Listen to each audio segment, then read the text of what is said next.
My only criticisms of the game, I think my main one, and this annoyed me in the first, or I guess the 2018 version of God of War, is I don't like how they handle like all the like armor and upgrades and stuff. Mm. It just annoys me that you're constantly getting like this set of armor and then this set of armor and then this set of armor, and they have all these different stats. Like for me, just give me like one set of armor and let me upgrade that. And like Yeah. maybe I find stuff in the world that lets me change the appearance of it. Hmm. Maybe I find things in the world that lets me apply like special powers to it. Yeah. But just give me the one set. I don't need a million different. I call it like the mittens of McGarnagle, like type of thing, where like I don't need all these like separate things. Like just give me one set, I'll upgrade it, and then like I said, maybe you find like these scrolls in the world that you can take to Brock and Sindri, the characters that upgrade your stuff, and they can Yeah. be like, oh, you want to apply this so it looks like this.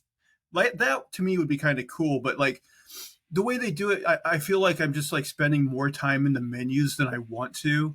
And it's all kind of convoluted. It's like, okay, do I put all these upgrades into a level 2 armor just to later on get a level 3 armor?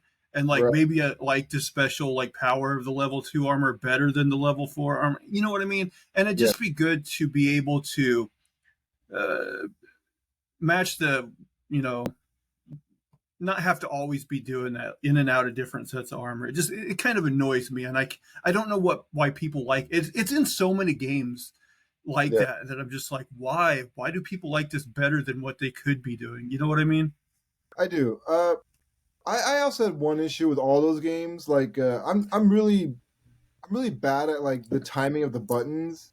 Like, press A this time, press X this time, press Y this time, do this like in this order.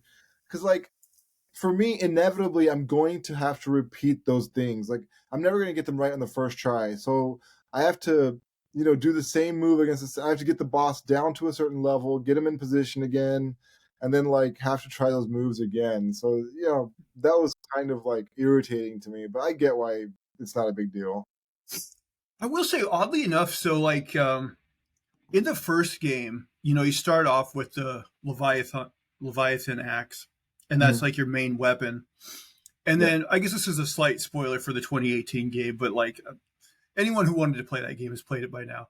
But like during the midpoint of that game, you end up getting the Blades of Chaos back that Kratos is known for from the original games. And like I like that because in the first game, I don't know what it was, but I could not get used to like fighting with the axe because like sometimes you would like throw it and then you'd like forget to call it back and it just got yeah, like confusing. And yeah. like it almost felt like that thing where like you try to like rub your stomach and pat your head at the same time, and Right, it, right. it was really I found it really difficult. So in the first game, once I got to Blades of Chaos, I just used them exclusively for fighting. And in this Mhm. game, I don't know why, but like I'm tending towards the axe more. Like it just I don't know, I got used to it or something, and so I've been using it more than the Blades of Chaos. Yeah, from the gameplay that I've seen online, most people choose the axe. Oh really?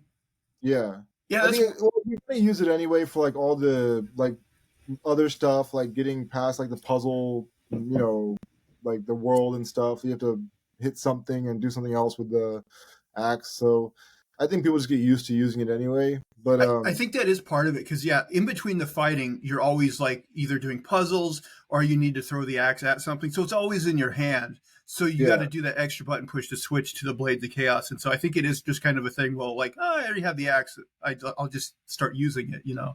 right, right. And then the only other thing is, and I get why this is. So I'm playing on PlayStation 5, but this game was a cross release on both PS4 and PS5. So Mhm. just like in the first game, anytime you travel between realms, it does that thing where it has you like walk around the tree, the Yggdrasil tree or whatever, until the thing opens. And I know that's just like, basically a loading screen. Mhm. Whereas like if this game was made natively on PS5, you wouldn't need that. You could just walk Right. directly between. Yeah, yeah. So there's a lot of that.